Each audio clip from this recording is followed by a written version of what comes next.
Gaya po nung sinabi ni Mr. Chairman, kaya niyo po bang ipakilala sa komite sino po yung tao dyan sa nakuhang CCTV video na nag-withdraw mula di umano sa ATM account ni Mr. G. Ikju?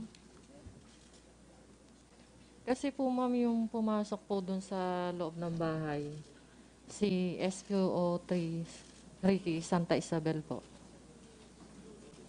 Siya rin po ba yung nandito sa video na ito o nakikilala niyo po ba yung taong ito?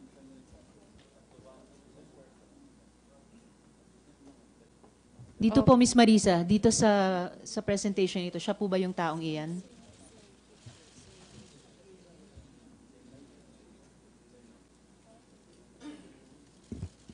Yes po ma'am.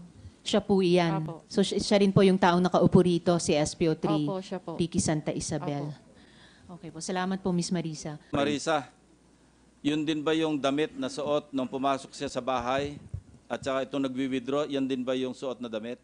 Opo sir.